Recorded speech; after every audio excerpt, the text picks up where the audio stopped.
Hello, I'm Dana Flowers, your door-to-door storyteller, and I'd like to give you a story. This story is called Here We Come A-Waffling by Julianne Leonard. Mom, did you even measure the butter? I looked at the recipe and nodded. Yes. And that much flour really isn't good for you. I continued mixing the batter and looked at my teenage daughter. Yes, I imagine I would be very sick if I ate 12 dozen cookies. 12 dozen? I checked the waffle iron so I didn't have to see the eye roll that accompanied this statement. You were making 12 dozen Christmas cookies? Probably more, but yes, I am making 12 dozen of these cookies. I thought you were going to help me this year. Well, I thought you were doing the ones that you cut out and bake this year, not these ones. Why not? We make these cookies every year. Exactly! With a huff, she stormed off, and I continued mixing the batter, stirring any lumps of sugar out. Now that the waffle iron was hot, I would be able to start making the cookies. But this year, I was debating with myself as to why I was making cookies at all. It wasn't just about my daughter, although she had not helped with my indecision. It almost felt like a waste of time to follow this family tradition. It would take forever, especially with my primary helper bailing on me in favor of time spent on her phone. And that was without the extra and somewhat steep cost of making 12 dozen cookies. But that wasn't where my problem came from either.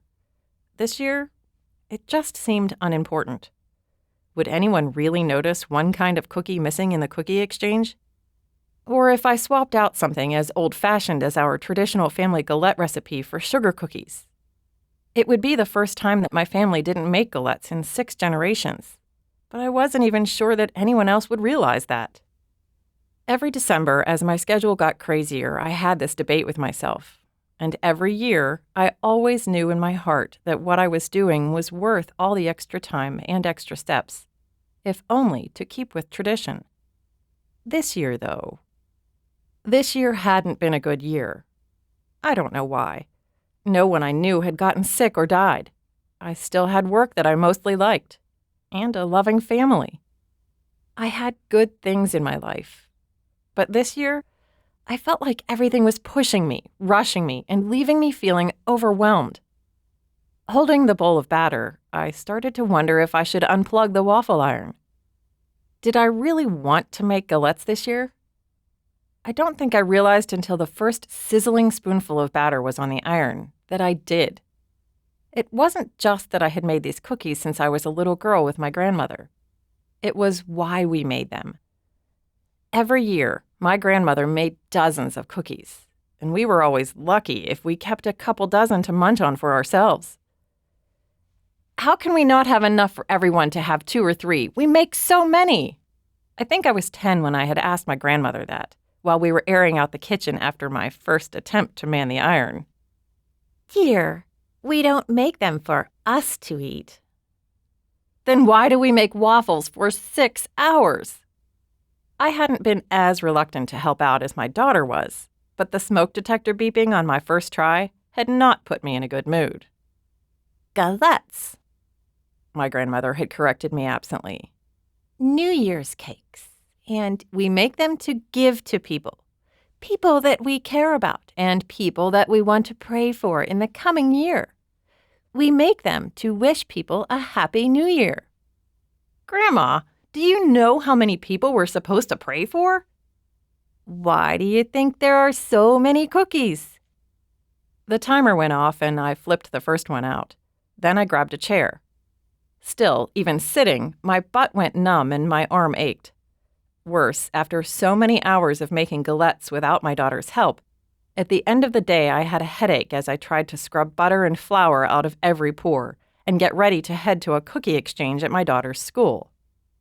My husband stopped on his way in and helped me carry cookies out to the car. I wasn't completely sure that my daughter had seen me walk past her, since she was so deeply entrenched in her phone, messaging her friends at the kitchen table. I walked into the school cafeteria and was bowled over by the overwhelming smell of sugar. Table after table was heaped with cookies. Grabbing an empty spot by the end of one of the tables, I waited to share my galettes as other mothers wandered past with their trays and takeout boxes.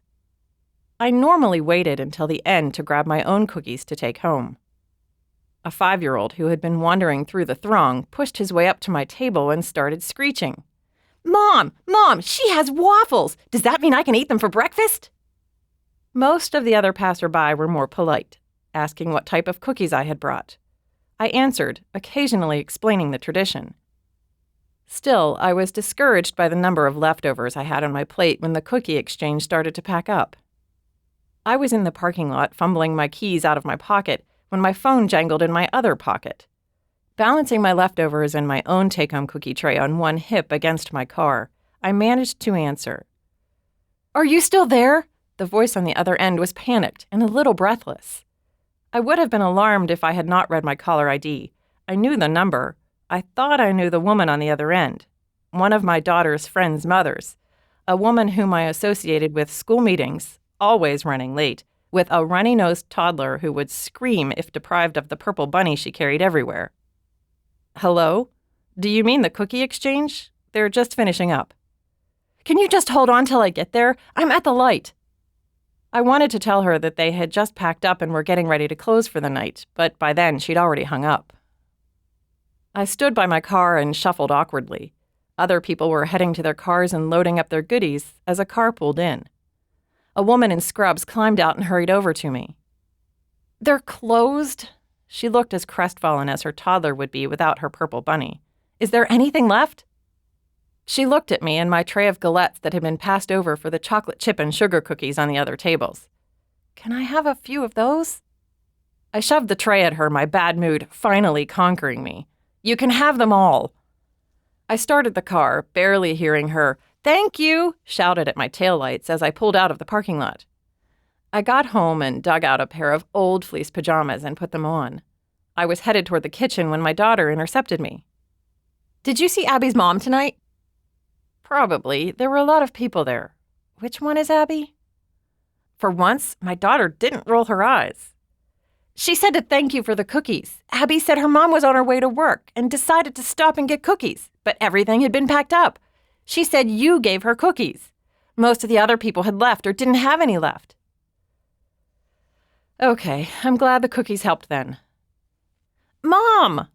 My daughter sounded exasperated, and I turned around and waited to listen to the rest of her tirade, since she clearly wasn't through. "Mom, did you give all our cookies to Abby's mom for the party?" "All the galettes that I had left? Why?"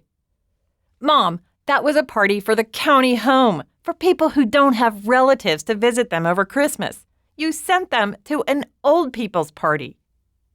"Okay, I'm glad they helped." "But you gave them all away." My head throbbed and I found myself snapping again without thinking.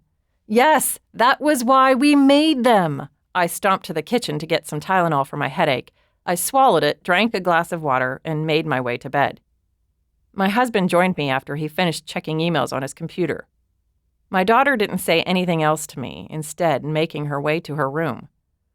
I figured she had gone to work on her homework or talk with her friends on the phone, and I didn't think much more about it until I fell asleep. I woke up at 8 in the morning to the smell of smoke in the kitchen.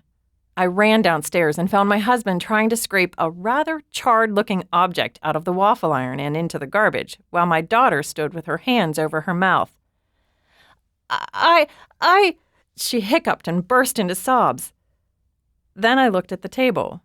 There sat a plate of half a dozen rather broken and misshapen galettes and a bowl of batter on the cold stove. My daughter, who had wanted nothing to do with our project yesterday, was making galettes, our old-fashioned New Year's cakes that we gave away by the bushels. She was making them, or trying to. I tried," her sobs deepened. "Mom, I was trying, but they aren't right.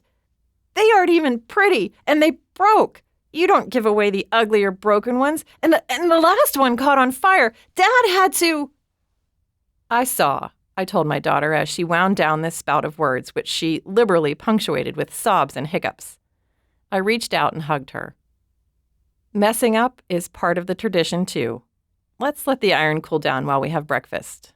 After that, we'll make another batch." Who are we giving these ones to? My daughter asked. We'll figure that out later, but maybe we should keep a few this year. Perfect or not, I smiled. Maybe we need to remember each other sometimes, too. Sound fair? Sure. I smiled and got myself some coffee.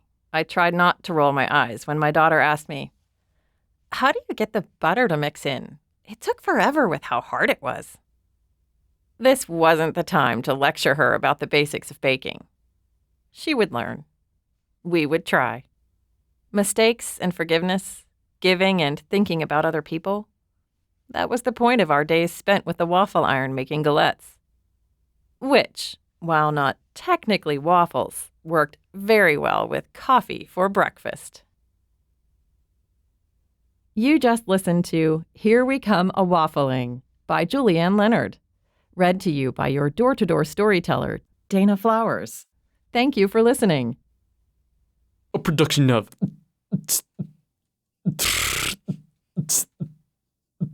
We Are One Body Audio.